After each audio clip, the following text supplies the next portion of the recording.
It started with our ambition to build a world that works. It's why we made electricity mainstream and helped humankind soar to new heights. We gave doctors the ability to see more so they can do more. It's why we try, learn, innovate, then try again, and succeed. This isn't general. This is GE Healthcare, delivering more precise and connected care, giving clinicians and their patients confidence. This is GE Vernova, helping generate and move the energy that will change the world. This is GE Aerospace, propelling a new era of possibilities through more sustainable travel. This is Focus, not a divide, but a divide and conquer, solving the world's largest problems by getting laser focused. This is about giving our ever-innovating engineers the space to imagine something we've never seen before. GE plans to create 3 distinct companies, not just to build a world that works, but to make sure the future does too. This is how the future works.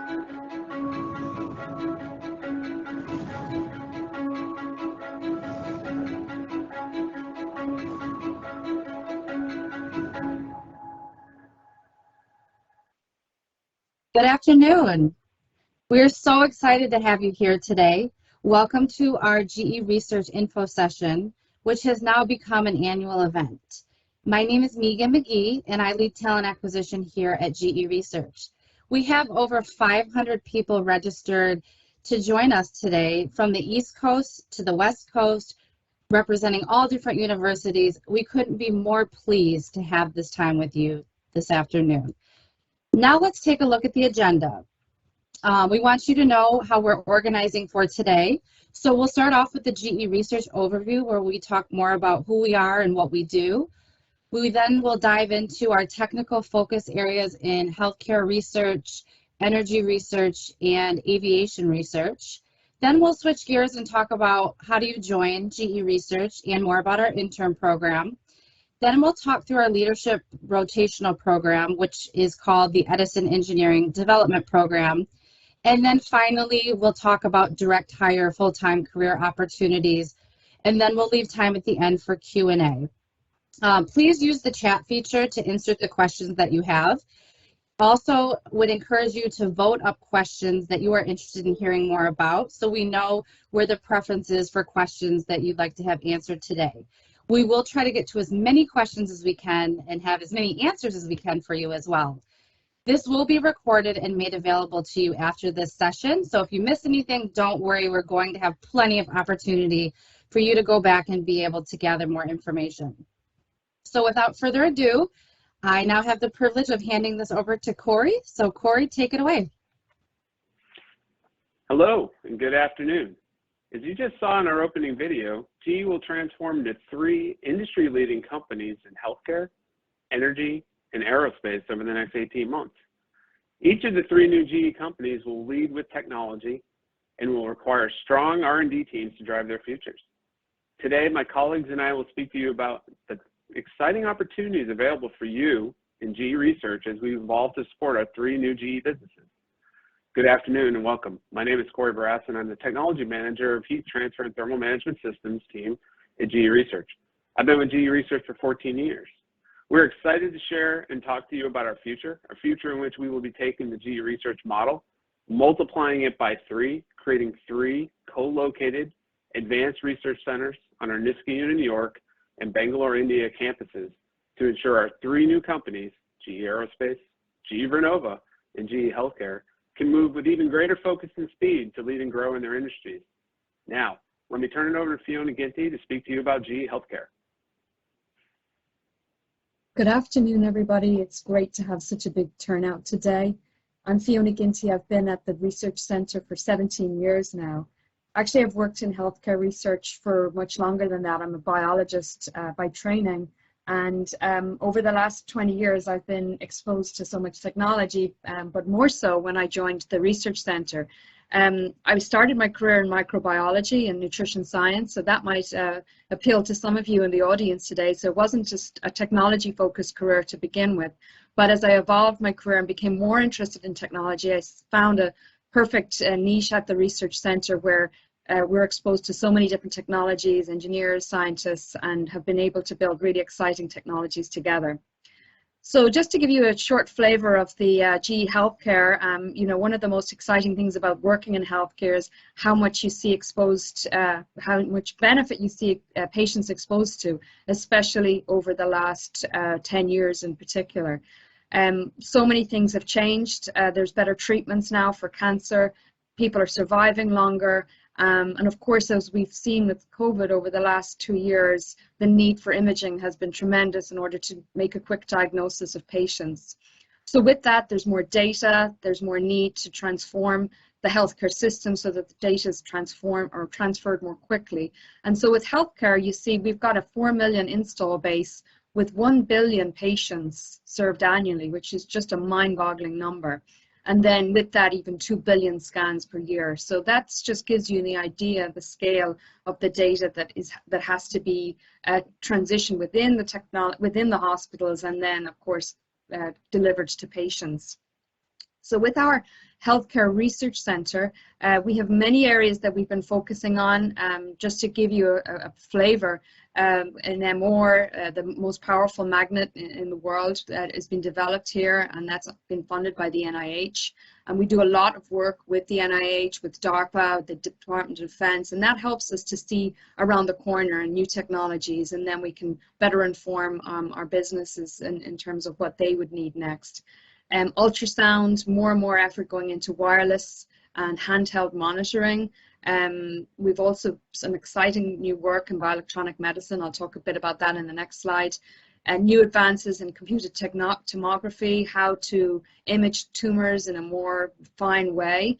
And then with the 5G Innovation Lab, we have both in Niskayuna and in Bangalore stood up a lab with major telecom players, Verizon, AT&T, to connect millions of devices and push on unparalleled age and patient care. So exciting time to be in healthcare research. And then in the next slide, I'll just give you just a little deeper flavor of what we do at the research center. So right now we are covered across 5 labs. We'll probably expand that further as we separate out into the Advanced Research Center. But right now focusing on magnetic resonance imaging. So we've a team there looking at next generation magnets, gradients. As I said, the 70 machine that's being developed here is very exciting. These are focused areas on urology and oncology for the most part. So better, much higher resolution allows you to get much better definition of the types of tumor and their location, whether they're aggressive or not. Similarly, in radiology, we have focus on photon counting CT, so that gives us a much higher resolution of tumors and other disease areas in the body. And that's important because a lot of lesions, when they're recognized first or identified in imaging, it's not certain whether they're cancer or not, so it creates a lot of fear and concern for patients. So the better imaging you can do, the higher resolution you can achieve, gives us more certainty as to whether it's a tumor or not, and whether or not a patient needs to be biopsied, so they don't have to then undergo unnecessary treatment if not. So our goal is to keep pushing the boundaries of of imaging in order to better understand, better characterize tumors. Then similarly in ultrasound, which spans maternal care, infant care, all the way through to oncology as well. A lot of exciting work there on the next generation of probes and design and automated data collection and data processing. That same team also does some really exciting work in physiology monitoring with sensors, wearables for disease monitoring, patients both in the hospital and potentially in the home as well. And then the group that I'm working most closely with is in the biosciences group, and this is where we focus more on the biological applications. We have cell biologists, molecular biologists. We bring together, we don't work in isolation, we work in cross-disciplinary teams. So typically all of our teams, we have always engineer, or we're building a new technology and then we test it out in different applications. And we work very closely with hospitals across the country to better understand what they need from a patient care perspective. And then finally, bioelectronic medicine is a really interesting program that we've run for the last 5 years. It intersects ultrasound, AI, imaging, and biology. And here we're trying to actually the team discovered that in certain frequencies, you can stimulate nerves to elicit an effect that may be therapeutic and reduce inflammation. So a lot of exciting work. We've published that in Nature, and we work closely with clinical sites across the US to demonstrate the utility of this in different inflammation, different disorders. So happy to take any questions at the end, and thanks for your attention. And passing over now to Ibrahima, who will talk more about Vernova. Thank you, Fiona. You can argue with everybody that what the world needs the most these days is green energy, sufficient and reliable. And that's what Vernova needs and what Vernova does. So my name is Ibrahim Njai. I am representing in this call the Vernova business, which is really the energy branch of GE. And we do whatever it takes to provide enough energy, clean energy to the world. As you can see by the numbers here, we have a very large portfolio from developing and deploying gas turbine, hydro turbine, renewable energy resource, including wind, and all the equipment that is needed to interconnect them to make what we call the grid today. I have been with GE for about 10 years now, joining here from Canada, where I did my grad study, starting with undergrad study in Morocco.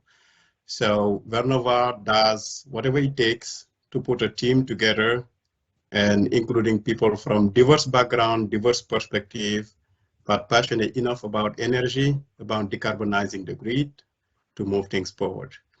So in the next slide, I will show you what the Vernova R&D means. So the Vernova R&D is actually the research center, the place of generating new technology and new equipment, new hardware for the Vernova businesses.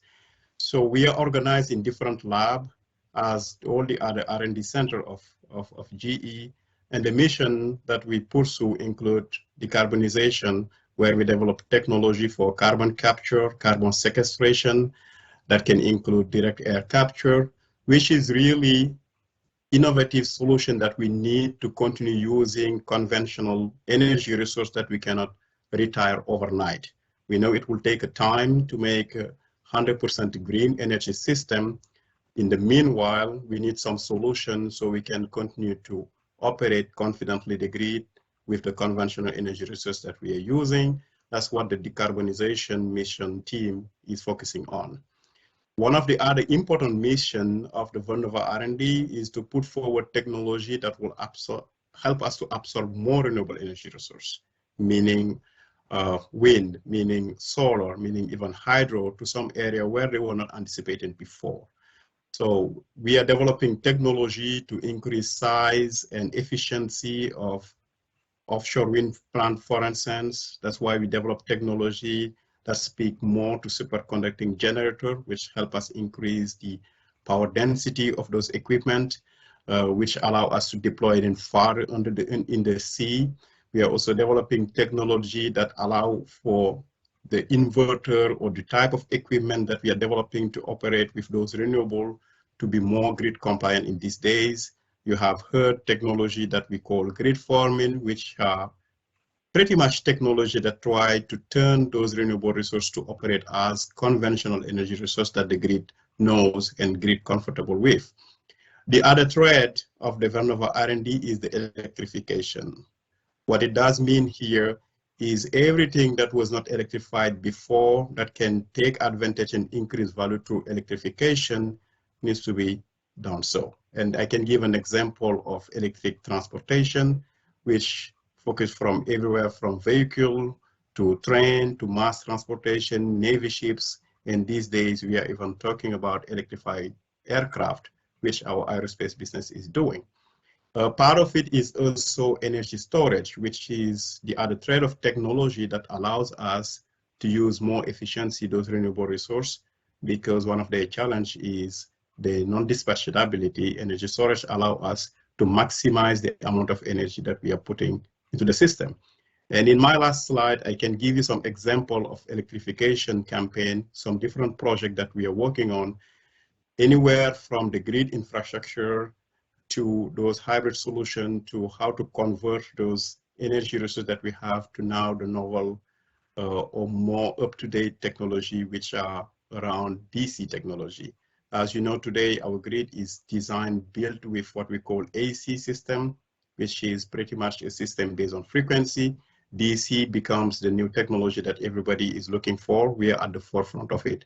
Myself, I was leading a very interesting program that is called the Flexible Transformer program, which is actually changing the technology that has not been changed for the past 100 years. And just last year, we have deployed the world's first flexible large power transformer in operation. And those are just a kind of example that are developed in the Vernova R&D. Happy to answer all your questions at the end. I'm happy to pass the ball to my colleague, Jim. Thank you, Ibrahima. My name's Jim Bartoli. I've been with the Research Center for 23 years. I came in directly from graduate school. My background is chemical engineering. For the last 15 years, I've worked on ceramics for our GE Aerospace industry. GE Aerospace is an industry leader. You can read the statistics yourself. I'm always shocked that 75% of commercial flights are powered by GE or their JV engines. We partner with agencies like NASA, Department of Energy, Department of Defense, and DARPA, which is Department of Defense's advanced research agency. I'm going to talk to you in more detail about some of these technology areas. First, I'm going to tell you about a technology area that is near and dear to me. I've worked on it for the past 15 years. So let's go to the next page. So before I actually get to that part of talking about that technology, I want to tell you where the business is going. The business is going to make a completely revolutionary new engine for our narrow body planes. These are things like Boeing 737s and Airbus 320s. You'll notice this engine is very different. It has an open fan architecture, and this is a dramatically new change in technology. There's a lot of challenges there under aerodynamics, acoustics, mechanical design to pitch those blades and advanced materials. This engine will also have hybrid electric systems, just like cars. We're going to need electrical engineers to work on the high voltage that is required and also be safe at very low pressures. You also have to manage thermal management with high power, and there will certainly be batteries within this engine. This engine will be able to burn sustainable aviation fuel as well as hydrogen. And the design and the complexity of the combustion dynamics is immense. Hydrogen burns with a flame speed that's 4x faster. You have to ensure you have stable burn, and you have to be able to relight it in flight. We'll also be utilizing machine learning and AI for things like advanced analytics around the design, as well as services and inspection. These are what is going to be this is what we're going to be working on in our aerospace research in the coming decade and two. This is where we're investing for the future.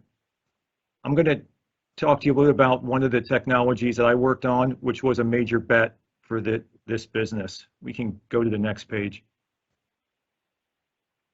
The Research Center has been working on ceramics, in this particular case, ceramics matrix composites, since 1990.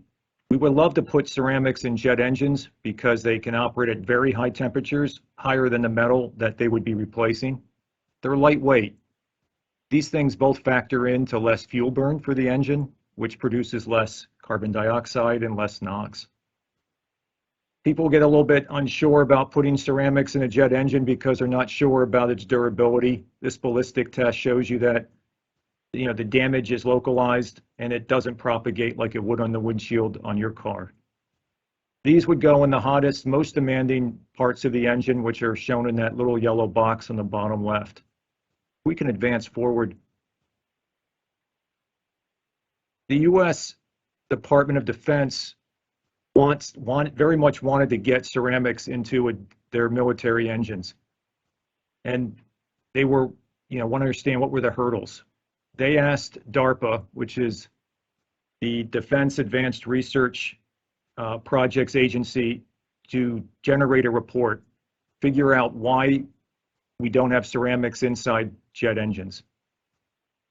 The report came out in 2001 and had this provocative title, Will Pigs Fly Before Ceramics Do? It's a funny title, but it's a very well-written paper. They were saying you need completely new design approaches, new manufacturing plants at acceptable cost, and you have to have durability for over 20,000 hours. What that means in a business sense, you have to be willing to spend $500 million, work over 10 years, and recognize success is not guaranteed. So here's a question, does GE want to place that bet, or do they want to sit back on the sidelines? If we can advance the slide. GE placed the bet, and we actually had first flight of ceramics back in 2015. It was on our narrow body engine that's powering the A320neo. Can advance the slide. Not only did GE place that bet, they went big. We invested $1.5 billion. We built 2 large high-rate manufacturing facilities, one in Huntsville and one in Asheville. On the left side, you can see the CFM LEAP. I'm holding up one of the shrouds here. There are 18 of these in that engine. You can see the numbers. We have over 20 million hours on this. It's been flying in commercial service since 2016. The next great engine is going to have a total of 107 parts of this same ceramic matrix composite. That's our GE9X engine. It's a massive engine. You can see the outsized engine under the wing of our test bed 747. The diameter of that engine is about the same size as the diameter of the plane on the fuselage of the plane right next to it. So what's next? If you can advance the slide, we're going to look to take this same technology into space for reusable travel. We're looking to it for hypersonics, and we think there's a whole lot of applications there. I was part of this technology where GE Aerospace placed a massive bet and had a big impact in technology. We can go to the next page. It was exciting to be part of this chapter of technology that I just described to you. What's on this page here are the chapters of technology that are just being written by GE Aerospace. Which one of these do you want to be part of? I'll pass this back to Corey. Thank you, Jim, Fiona, Ibrahima. As you just heard, our work focuses on solving complex, difficult, technical problems, challenges that require a systems view and deep expertise in multiple disciplines. We organize our researchers around areas of expertise or domains, and our project teams cut across those domains to bring the right expertise together to solve those tough technical challenges. At GE Research, we work closely with our business partners and collaborators at government agencies like the DoD, DOE, NIH, and others to develop a strong portfolio of research that matters. We've built a government portfolio worth over $450 million of research in the last 5 years. And we look beyond today at the next big technologies that may disrupt our industries like 5G networks, quantum computing, trusted autonomy, and third wave AI. Being co-located together on the Niskayuna and Bangalore campuses, each advanced research center will continue to have this depth of capability to shape and drive new ideas in their respective industries. The opportunity to transform our Niskayuna and Bangalore facilities into multi-research campuses opens up tremendous opportunities for future growth.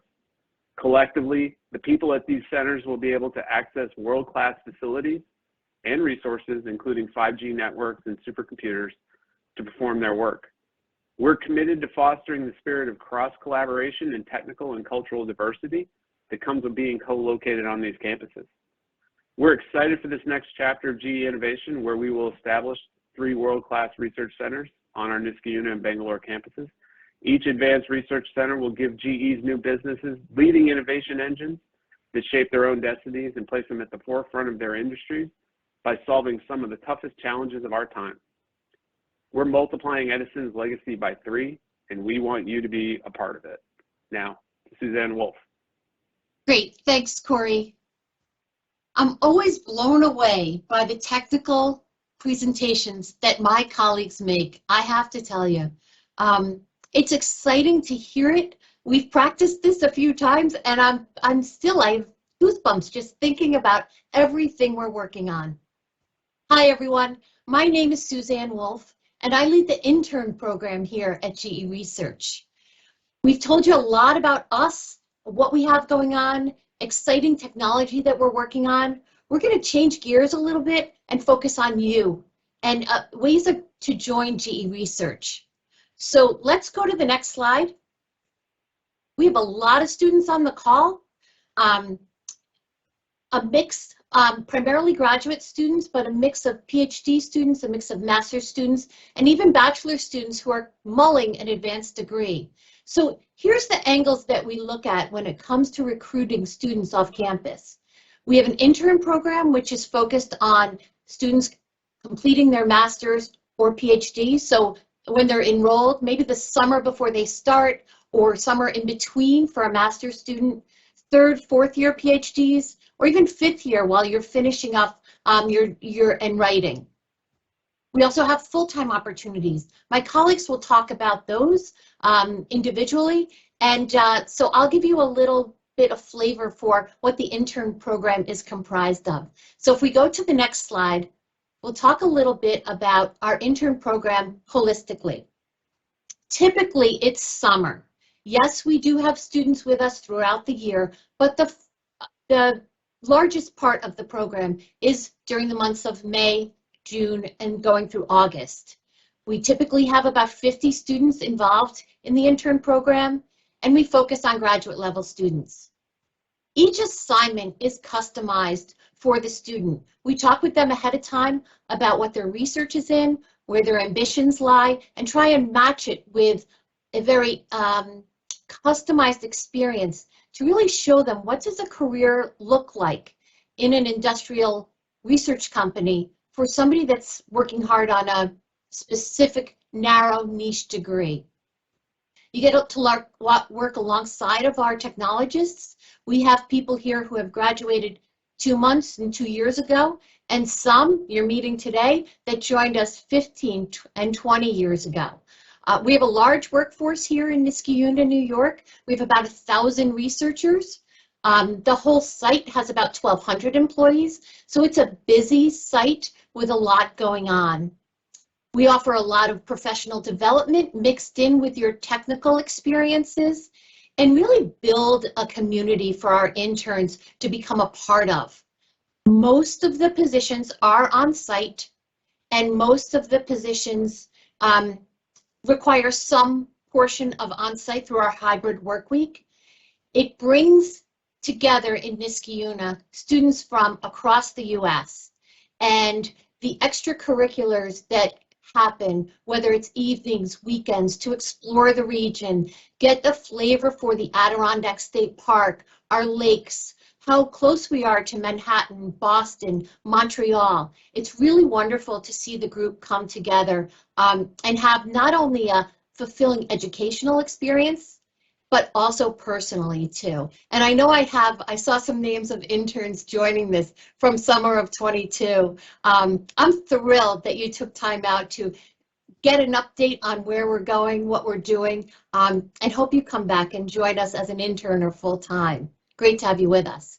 On the next slide, I just want to highlight the differences for different graduate degrees. So for our enrolled PhD students, that program is called our fellow interns. And when you look for jobs on our website, they will be by specific technical discipline.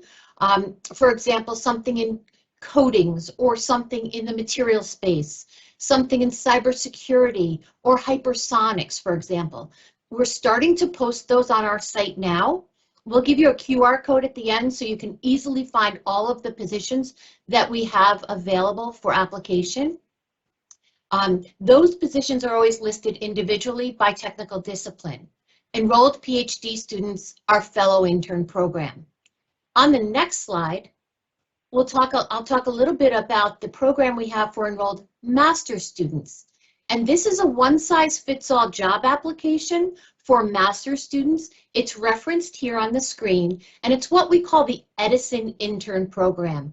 And it is a chance to learn more about our Edison Rotational Program. I'll hand it off to Tiffany next to talk about that. And it is an experience for about 10 or 12 weeks over the summer to really immerse yourself in industrial research, get an experience in a lab or coding or any type of our different technical areas, and understand what a career could look like. So that's the Edison program. Internship is for master's students. As we said, we're sharing the recording of this, so the detail on this slide, I won't reiterate. It's all found in the job descriptions, and you'll have a chance to glimpse it again if you'd like to. It's great spending time with you, and I'll hand off next to my colleague, Tiffany Westendorf.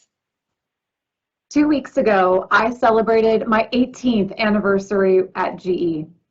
In my career, I've been a research chemical engineer, project leader, a principal investigator of government-funded research programs, and today I lead learning and development, including the Edison Rotational Program at GE Research. When I was in your shoes, considering a career at GE Research, I would have been surprised by the depth and breadth of the career growth ahead of me. Hello, my name is Tiffany Westendorf, and it's my pleasure today to give you a glimpse of what makes GE Research and the Edison program so special. The Edison program is our premier early career technical talent development program for master's graduates in engineering and computer science. Through rotation assignments, technical courses, and leadership learning, we invest in you, our next generation of research engineers, scientists, and leaders. In our 3-year program, you will complete 3 rotations of each, where you'll work with experts in multiple technical capabilities on real applied research projects that benefit one GE market, energy or aviation.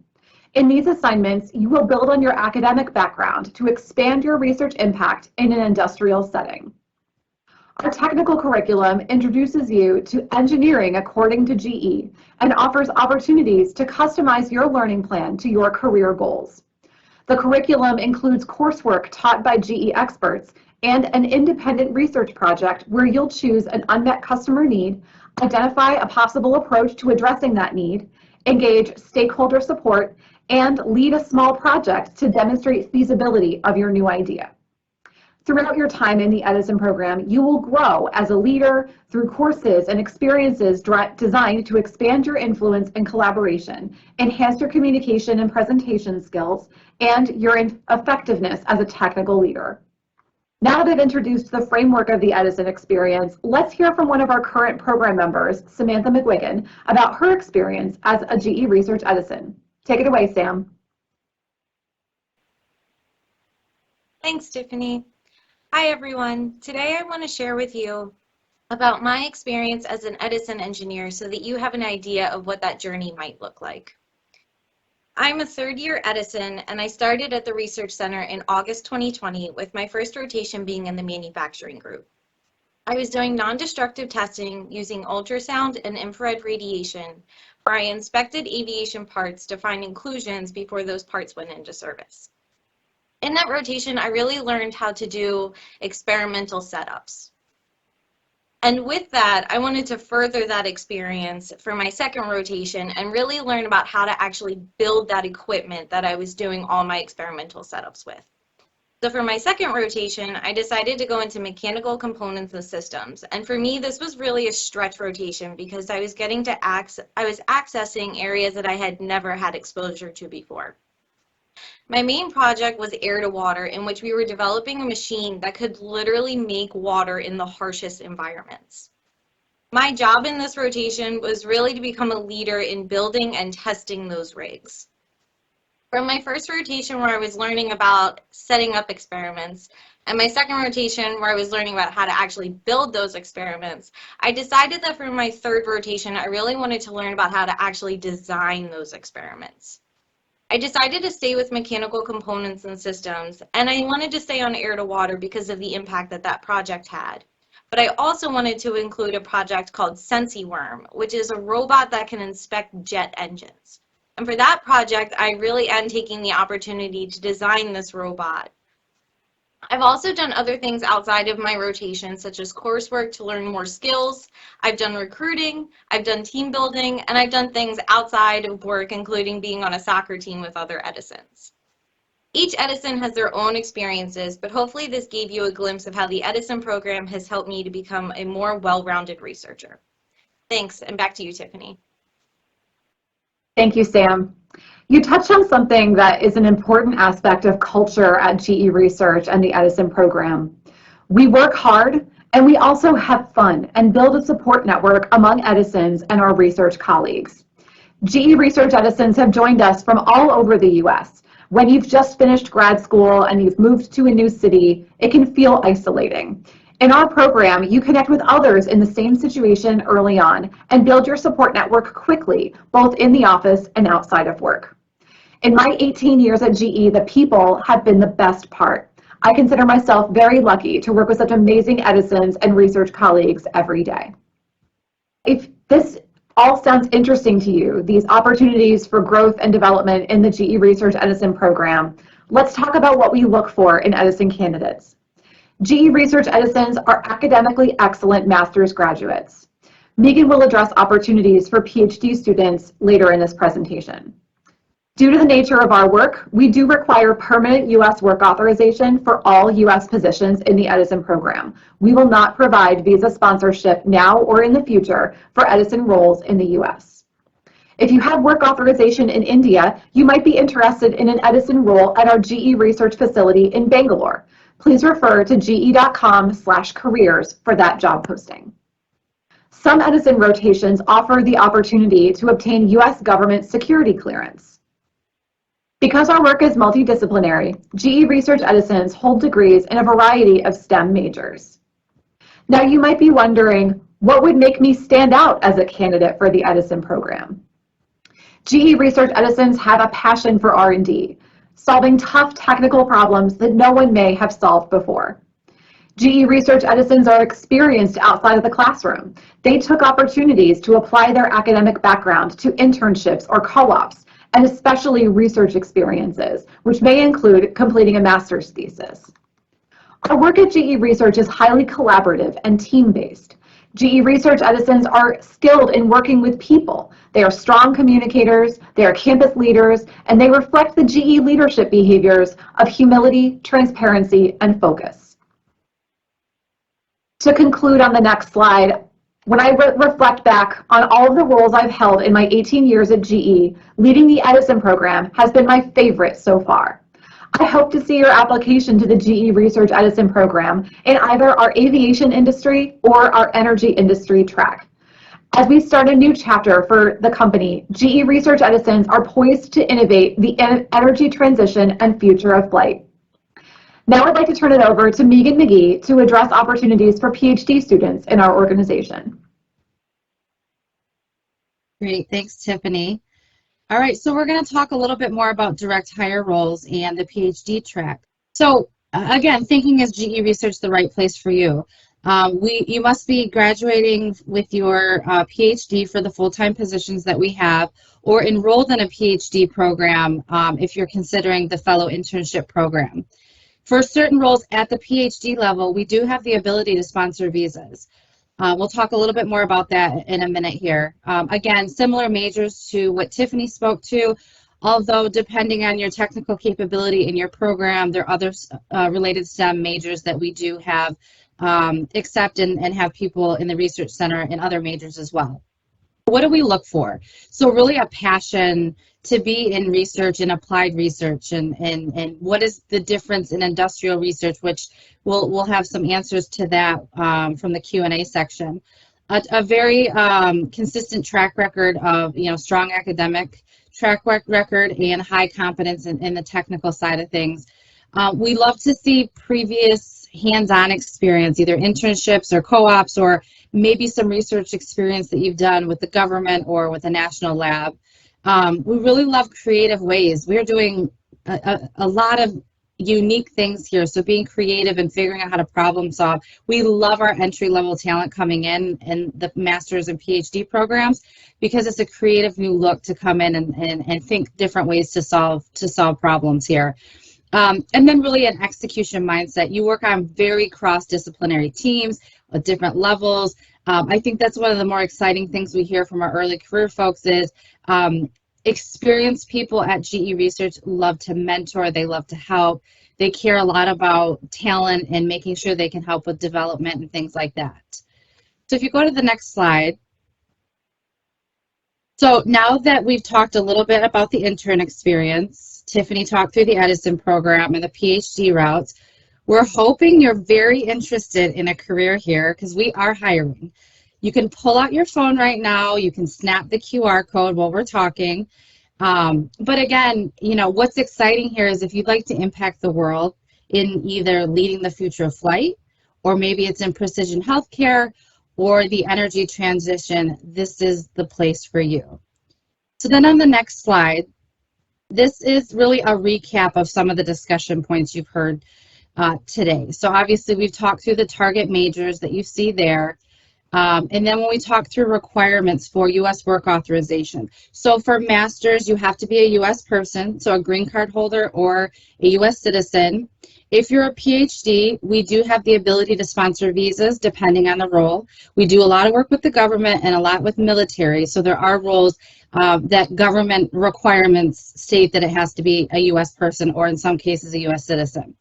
From a security clearance perspective, for masters, it's desired, not required. And then from a PhD perspective, it would be required for some roles, but you would see that in the job posting, so it would be very clear if that's a requirement. Okay, so we're going to turn it over to Q&A. One thing I forgot to point out on that last slide. For the Edison Engineering Intern Program, there's one job number. For the Edison Engineering Full-Time Program, there's one job number. For PhD internships, it's based on technical capabilities. So on the GE Career site, you would see those that might be a fit based on your experience. And then for full-time roles at the PhD level, those again are listed out in a one-for-one type of job. So you'd either see research engineer or research scientist dash the technical capability. So you would apply directly to the role that's in the skill area that you are. So just for clarification purposes there. Okay, so last slide here. So again, now we'll turn this over for the Q&A section, which I will be moderating. These are some frequently asked questions. So if you did put a question in the chat and you don't see it, we knew that we would answer this at the end. We will leave this up for your reference. So if you have questions that now you see, here's our answers to that. And we will be recording the session, and so you'll have more time to review these questions. Okay, so let's jump over to the first question. This first question is going to be for Corey. Very good question. As a soon-to-be PhD graduate seeking a full-time job, what hard or soft skills would make a new hire most successful in their first year at GE Research? Thanks, Megan. You know, as a hiring manager, you know, hard skills, it's really my job as a hiring manager to align a new hire researcher to projects that can take advantage of their skills, so their deep technical expertise in, you know, as demonstrated through their academic background and any research experience they may have. From a soft skills perspective, I really emphasize with my new hires the ability to network both with their colleagues in their, you know, in the team as well as across disciplines. We're a very interdisciplinary, multidisciplinary center. I'm a firm believer that innovation exists at the intersection of disciplines. And so, you know, I encourage my new hires to you know, get out and network, speak to people, build those relationships from really week one. And you know, if you're someone who that sounds exciting, deep technical expertise applied to a real world problem, where you need to be innovative and collaborative with folks in and outside your discipline, this is the place for you. Great, thanks, Corey. That's a great answer. Okay, so this next question that was voted and on folks' mind is for Fiona. Very, very good question as well. How does research in an industrial lab differ from research at a university? Do you focus more on patents than papers? Do you focus in one product or on a portfolio? Which is a great question, Fiona, that we'll have you take. Great question, thank you. So a couple of differences and then a couple of similarities, probably more similarities than you might think. For sure, we are interested in protecting our intellectual property and being able to commercialize it potentially down the road. So it is important to us to, once we make a discovery, to file patent or many patents. It depends on how big the idea is. But we're also very interested, and it's important to us with our government projects, to collaborate with the outside world and the academic community. So in fact, at least half my time or more is on any given day is spent working on the NIH projects that we've been funded for and working with the academic community. And there it's super important for us to publish. So if there's an idea to protect, then we prioritize that. We make sure we have attorneys that we can file patents with. We also have joint patents that if we come up with an idea together with our partners, then we could file that with them. But once that's filed, then we're in a position to publish and to present our work externally. So we always work closely, you know, within our team, within the directly with our patent attorneys to see, is an idea worth protecting? Is it strategically valuable? And then sometimes it's more valuable to just publish and then show the world that we are working. So in that regard, we're quite similar to academia. Academia also files patents as well. They protect their ideas too. But then on a day-to-day basis, it's very much all about research, about ideas, and about discovering the next big thing. And then hopefully being in a position that it's useful, we can either patent it and then ideally publish it and present it externally. So hopefully that answers your question. Great, thanks, Fiona.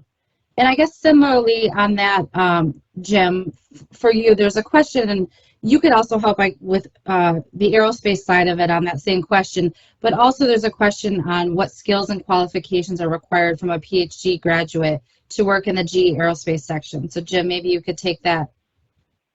Sure. No, thanks, Megan. I think some of those may have been addressed perhaps on page 32 or so, but there are some things which I think are, you know, beyond the degrees. You know, I think it listed out the appropriate educational backgrounds that we're looking for. There are some niche areas which may be, you know, outside that range. We do have interest in some chemists here and there. But I think getting down to this question here, I think, you know, going from the transition of getting my PhD before coming here to coming here, there are things that are different. During the whole PhD experience, I always felt it was getting every single nail driven into that coffin to make sure you had fully understood the problems you're trying to address. I think the differences of doing work in an industrial setting is trying to get your frame of mind around trying to solve problems. Certainly, you got to figure out what is the right problem to solve. You have to figure that out first and work with the business to understand that. But you got to work fast. And you got to figure out what level of thoroughness you need to solve it. You're going to want to go deep and leverage science to get a great analytical answer, but sometimes 80 or 90% is good enough to give you the right direction. Then you can iterate beyond there. Trying to see what else to say around this one. Fiona touched on all the things that we want in the end. We want to get intellectual property. We want to get our technology out into the market where we can better, humanity and also continue to generate revenue for the company to continue to propagate and invent the next wave of technology. All right, great. Thanks, Jim. Okay, so the next question, I'm going to answer part of it, and Ibrahima, I'm going to ask you, as somebody who was a hiring manager and very familiar with the interview process, if you can talk through that. But the question is, how does the interview process work, and what is the timeline for the same, so the process? So from a timeline perspective, we try to move rather fast. I think we're pretty good about the timeline, but I'd say it's typically, from beginning to end of everything, 3 to 5 weeks, and sometimes it's based on schedules. But I guess, Ibrahima, just because we obviously are talking in such a technical nature, can you talk a little bit about how our interview process works, and maybe, just a bit more that you can provide on the interview process and what to be prepared for? Yeah, sure. I would say very similar to typical technical interview that you may have. We do have a, I would say, very rigorous process in terms of how we screen people. So we always want to have great talent, and when we are aware of a great talent, either through a recommendation or somebody we meet across an event, let's say a conference, or even throughout a project team made, we can schedule something that we call typically a phone screening, which is where the hiring manager touches base with the potential candidate to kind of evaluate the capability and the fit for the organization. Then we move forward to another level of really technical discussion where we bring some key folks that are more aligned with the expertise of the potential candidate, so to have a discussion, not very formal, kind of casual discussion to understand better interests, to understand better technical fit and so on. And then when we make a decision that this candidate is really a great fit, we organize a session, which is typically a half-a-day session that is starting with a seminar where the candidate has the opportunity to go through his or her experience in the research world and then answer some of the questions. And that half a day is also with meeting the rest of the team, including having one-on-ones with HR, with chief engineers, with some key people aligned for his technical domain and non-technical interview, just to make sure that we have the person who will really fit the whole organization. So as Megan was mentioning, we are very, if you will, experienced in hiring because we have a very large team, over 1,000 people. We have people also with a diverse background, so we make sure that we always have the right candidate and the candidate that we can address the aspiration, the needs, and make sure that we also have whatever in-house it is needed for the growth of that potential candidate. So that's why it typically takes that time, but it doesn't mean it's a very lengthy process. So we can wrap everything within a week or within 2 weeks, depending on the availability of the open position. Great, thanks, Ibrahima. So the next question, Tiffany, I'm gonna ask you if you can take this one. This is a great question. Do researchers get to travel and attend conferences? And that'll go for Tiffany.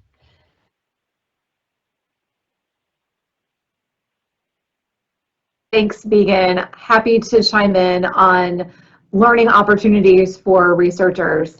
So beyond just working hard at the experiments in your lab, at the analyses in front of you on your desk, getting out there and talking with the scientific community is part of keeping yourself vital and in touch with what's going on with technology. So yes, GE Research researchers do have opportunities to attend conferences, to present their work, to network with other scientists and engineers in the community. And one thing that I notice is that there are, especially when we do work with the government, there are often contractual requirements where we are expected to report out in these public and sometimes government-sponsored conferences on technology development that we are doing on behalf of some of the agencies that we work with. It is a great opportunity for you to continue to invest in yourself and your own skills and build your external reputation and technical network. Thanks, Megan. Great, thanks, Tiffany. That was a great answer there. So there are a couple questions on, and I'm gonna take this. There are a couple questions on international students. Are there internships, full-time positions for projects like this? So this might have come in earlier before we got to that, but just to reiterate, we do sponsor at the PhD level only. And for the roles, it would be listed in the job description if we have the ability to sponsor, and that would be both for internships and full-time positions. Where we see restrictions, again, it's we wish we didn't have them, but it's typically because it's working on a government program that may not allow for that, or we do a lot with Edison Works, which is part of the aerospace business, which works specifically on military. So we have quite a few foreign nationals that work at GE Research at the PhD level. Once you get going in the screening process, we would talk to you more about how our green card process works and just some more detail behind the sponsorship and kind of what we provide to make sure we're taking care of you as an intern or full-time person with the immigration support that you would need here. So yes, we do at the PhD level only. We do not below the PhD level. Okay. All right, so we have a couple more minutes. So I'm just in here scrolling through. I think some of these we answered in a roundabout way. So I want to make sure. Okay, so there's a couple questions on if I'm graduating next year. Should I apply for an internship? If I'm graduating in May of 2020, Suzanne, I'm going to have you take this one. If I'm graduating in May of 2023, should I apply now for a full-time position? So maybe, Suzanne, if you can kind of just summarize what we would give advice on, if you should for an internship full-time and the timing perspective. Sure, Megan, happy to answer that one. So our internship positions are restricted to enrolled students only. So if you're coming up on graduation December 2022, May 2023, you would not meet the requirements for a summer 2023 internship. You would then look at full-time opportunities. So there is that requirement. It will be in all of our postings for an intern. I often get asked, when should I apply? Is it too early? Or is it too late to apply for internships? I'm still in school as of summer 2023. Are you taking applications now? The answer is yes, you are right on time to apply, and no, you're not too late. As a matter of fact, we have more postings that will go up over the next 3 to 4 months, as soon as the end of this week. And I know into January and February for additional student projects that we'll be looking to fill as for an internship. So hope that answers your question. Okay, great. Thanks, Suzanne. Okay, so I'm going to take one more question. I know we didn't get a chance to answer all of these, but again, we hope to keep in touch with students and answer as many as we can in some form. So Sam, I'm going to close out with you because you're an early career person. You're the closest to this category, and I think this is a brilliant question to end on. So Sam, what inspires you to continue to work at GE Research? Thanks. I really like that question, actually. So one thing that really inspires me to keep working here is that I get the opportunity to work on projects that are literally changing the world. So I said in my second rotation, and even right now, I'm working on a project called Air to Water. And in this project, like I said, we are developing a machine that can make water in the desert. And that's just incredible. We can send it out to troops so that they don't have to worry about getting water while they're deployed. We can send it to third world countries so these people can actually have access to clean, drinkable water instead of going days without wondering when they're going to get water next. So having the opportunity to work on projects like that and even more projects that are coming into the center is what inspires me to continue doing research here.